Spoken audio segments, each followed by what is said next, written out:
आज कृषी विज्ञान मंडळाचा मला वाटतं 316वं तुमचं मासिक चर्चासत्र आहे आणि या चर्चासत्राला तुम्ही मला प्रमुख मार्गदर्शन म्हणून आमंत्रित केलं. मी त्याबद्दल तुमचा सर्वांचा खरं खूप खूप ऋणी आहे. दुसरी एक महत्त्वाची गोष्ट अशी आहे की आजच्या कार्यक्रमाचे जे अध्यक्ष आहे ते विजयाण्णा बोराडे साहेब यांचं मृदा आणि जलसंधारणामध्ये गेल्या कित्येक वर्षापासून अतिशय मोठं आणि अतिशय भरीव असं काम आहे. मला चांगलं आठवतं आहे, आफामचा एक कार्यक्रम होता आणि आदरणीय शरदचंद्र पवार साहेब त्या कार्यक्रमाचे मार्गदर्शक होते आणि नुकतंच म्हणजे कोविड येण्याचा एक महिना मला वाटतं तोच महिना म्हणजे मार्चमध्ये आपल्याला मला वाटतं 1-2 मार्च काहीतरी असावा आणि त्यावेळेस आदरणीय पवार साहेबांनी सांगितलं होतं की आपल्या कार्यक्रमात आज विजय अण्णासुद्धा आहेत आणि खरं तर पद्मश्री मिळावं इतकं मोठं काम विजय अण्णांचं आहे.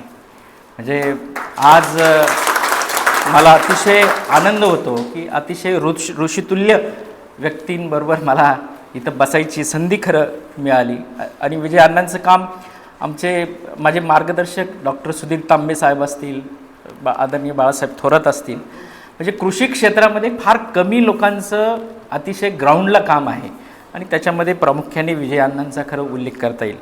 त्याचप्रमाणे आजच्या कार्यक्रमाचं ज्यांनी आपल्याला अतिशय चांगलं आता मार्गदर्शन केलं ते डॉक्टर S.B. पवार सर. मला आज पहिल्यांदाच ऐकायला मिळालं अतिशय ग्राउंडवर म्हणजे पाण्यापासनं, मातीपासनं आणि पौष्टिक म्हणजे संतुलित अन्नद्रव्य किती असावं मातीचं आणि त्याचप्रमाणे आरोग्याचं अतिशय चांगला अभ्यास त्यांचा आहे. त्याचप्रमाणे आपल्या जिल्ह्याचे जिल्हा कृषी अधीक्षक कापसे साहेब, त्याचप्रमाणे आपल्या कृषी विज्ञान केंद्राचे वरिष्ठ शास्त्रज्ञ व प्रमुख डॉक्टर S.V. सोनवणे, त्याचप्रमाणे प्राध्यापक मिटकरी व इथे जमलेले सर्व महिला भगिनी शेतकरी तज्ज्ञ हो. खरं तर आज जो आपला विषय आहे तो सेंद्रिय शेती आणि प्रमाणीकरण याचा आहे. साधारणतः आज जागतिक मृदा दिन आहे आणि जागतिक मृदा दिनानिमित्त हा जो विषय आहे म्हणजे आज जे पवार सर तुमच्यासमोर बोलले खरं तर ह्या गोष्टींचं आपण तंतोतंत पालन केलं तरीसुद्धा सेंद्रिय शेतीचं प्रमाणीकरण करणं आपल्याला अतिशय सोपं आहे. त्याच्यामध्ये वेगळं किंवा नाविन्याने काही गोष्टी करायची अजिबात गरज नाही आहे.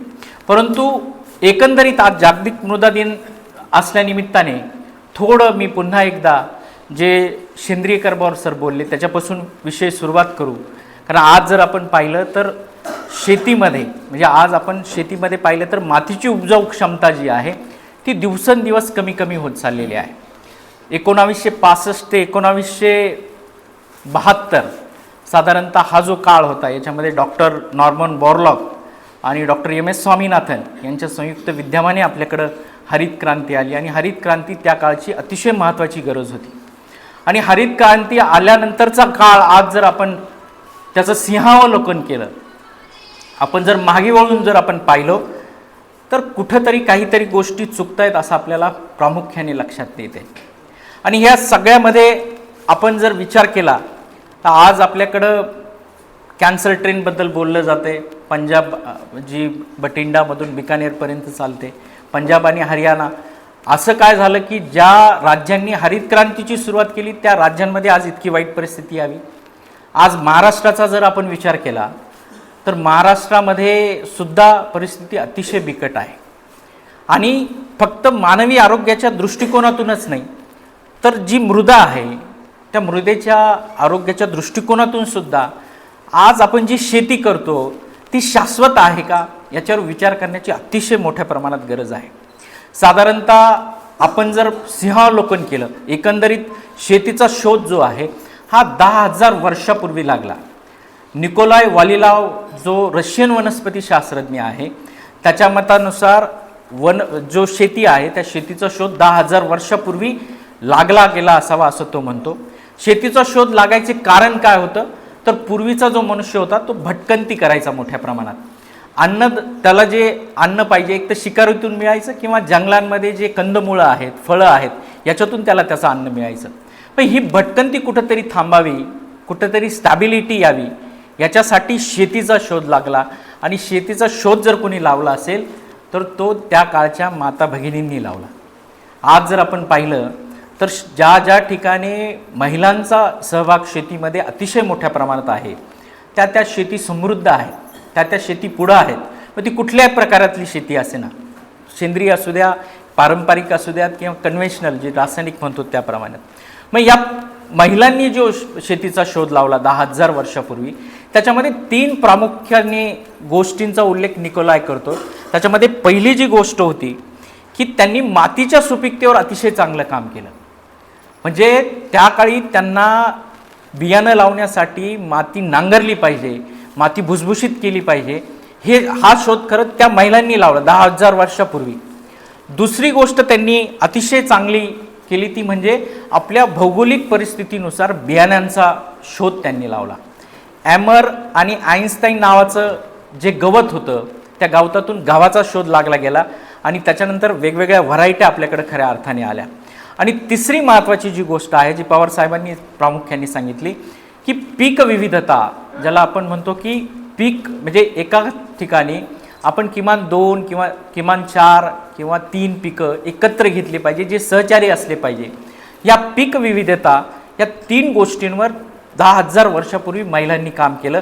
आणि त्याच्यानंतर 3,500 वर्षांनी म्हणजे आफ्रिकेतून म्हणजे हा जो शेतीचा शोध आहे हा मध्य पूर्वेमध्ये लागला. म्हणजे आजचं जे इस्रायल आहे, लेबनान आहे, पॅलेस्टाईन आहे, अफगाणिस्तान आहे, जॉर्डन आहे, या ठिकाणी खरं शेतीचा शोध लागला. आणि त्याच्यानंतर 3,500 वर्षांनी ही शेती आफ्रिकन देशातून आपल्या भारतीय उपखंडामध्ये आली. आणि आपल्याकडं सुद्धा शेतीमध्ये सगळ्यात सुरुवातीला जर कोणी काम केलं असेल तर माता भगिनींनी केलं. आणि शेतीमध्ये आपण पूर्वी म्हणायचो की शेतीमध्ये धूर निघतो, आपल्याकडं सोन्याचा धूर निघायचा, पण त्याचा जर आपण तंतोतंत अर्थ काढला तर अतिशय समृद्धता त्या ठिकाणी होती. पवार साहेबांनी जे सांगितलं की पूर्वी जी पीक पद्धती होती त्याच्यामध्ये आंतरपिकं घेतले जायचे. आणि एक प्रकारे जी पौष्टिक समृद्धता आहे, म्हणजे फक्त मातीच्याच नाही तर मानवी आरोग्याच्या दृष्टिकोनातून जे संतुलित अन्नद्रव्य आहे, हे संतुलित अन्नद्रव्य आपल्या सर्वांना मिळायचं. पण ह्या सगळ्या गोष्टींना जर घरघर कुणी लावली असेल तर ब्रिटिशांनी लावल्याचं बोललं जातं. आपल्याकडे इतिहासकार चौधरी म्हणून आहे, त्यांनी असं सांगितलं आहे की ब्रिटिश कालापूर्वी भारतामध्ये मोठ्या प्रमाणात दुष्काळ झाले, पण भारतामध्ये जी ग्रामपातळीवर एकंदरीत जे व्यवस्थापन होतं ते इतकं चांगलं होतं की बळी गेल्याचं फारसं आठवत नाही किंवा फारशी जीवितहानी झाल्याची किंवा आपली प्राणीहानी झाल्याची गोष्ट आपल्याला ऐकवत नाही.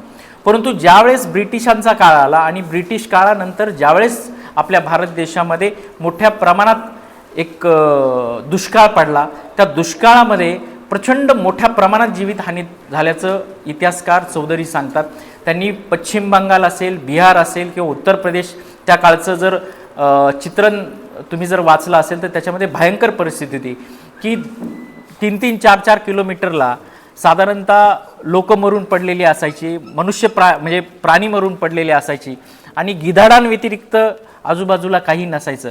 पण हे सगळं कशामुळं झालं तर त्यांचं म्हणणं असं आहे की ज्यावेळेस आपण पारतंत्र्यामध्ये होतो, म्हणजे ज्यावेळेस आपण स्वतंत्रतामध्ये होतो, ज्यावेळेस ब्रिटिश काळ नव्हता, त्यावेळेस आपल्याकडची जी पद्धती आहे शेती पद्धती, याच्यामध्ये मिश्र पीक पद्धतीचा किंवा पीक विविधतेचा मोठ्या प्रमाणात समावेश केलेला असायचा आणि संतुलित अन्नद्रव्य मोठ्या प्रमाणात आपल्याला मिळायचं. त्यामुळे आपलं जे पोषण आहे ते अतिशय चांगल्या प्रमाणात व्हायचं. परंतु याला घरघर ब्रिटिश काळात लागली. ब्रिटिशांनी 2 गोष्टी सगळ्यात म्हणजे मोठ्या प्रमाणात वाईट ह्या शेती क्षेत्रामध्ये केला, ज्याची झळ आपण आजही भोगतोय. त्याच्यामध्ये पहिलं महत्त्वाची गोष्ट जे त्यांनी सांगितली की सगळ्यात महत्त्वाचं जे व्यापारी पिकांच्या नावाखाली मोनोक्रॉपिंग सुरू केलं, हे सगळ्यात आधी ब्रिटिशांनी सुरू केलं. म्हणजे एक पद्धत त्यावेळेसचा ज्यूट असेल, ताग असेल किंवा नीळ असेल किंवा भुईमुग असेल की ज्याच्यातून मोठ्या प्रमाणात त्यांना शेतसारा मिळायचा. आणि दुसरी महत्त्वाची गोष्ट जी आहे तर त्यांनी शेतसारा जो आहे अगदी 50% नेऊन ठेवला. तर या 2 गोष्टींनी खऱ्या अर्थाने भारतीय जी शेती आहे ती मोठ्या प्रमाणात होरपळली गेली. आणि आज आपण पाहतोय की आजही आपण जर पाहिलं तर या गोष्टींचा आजही आपल्याला मोठ्या प्रमाणात सामना करावा लागतोय. आजही आपण मोनोक्रॉपिंगच्या मध्ये इतकं मोठ्या प्रमाणात अडकलेलो आहोत की आपल्याकडे ह्या मोनोक्रॉपिंगमुळे आपला जो ऑर्गॅनिक कार्बन आहे, हा ऑर्गॅनिक कार्बन दिवसेंदिवस आपल्याला कमी होतानाचं चित्र दिसतं आहे. आणि दुसरी महत्त्वाची गोष्ट जी आहे की की आज आपल्याकडे जी आर्थिक समृद्धता जी शेतीमधून यायला हवी, कारण आज जर आपण पाहिलं तर भारतीय अर्थव्यवस्थेचा कणा ही शेती आहे, परंतु आज आपण शेती सोडून आपण सगळे बाजूला पळतोय. उत्पादनाची साधनं शोधायला आपण वेगळा कशाच तरी आसरा घ्यावा लागतो आणि ही दुर्दैवाची बाब आहे. आणि या सगळ्या पार्श्वभूमीवर जर आपण पाहिलं तर सेंद्रिय कर्ब जे आहे त्या सेंद्रिय कर्बावर अतिशय मोठ्या प्रमाणात काम करण्याची गरज आहे. आज जर आपण पाहिलं तर भारतीय कृषी अनुसंधान परिषद जी आहे, Indian council agriculture research institute,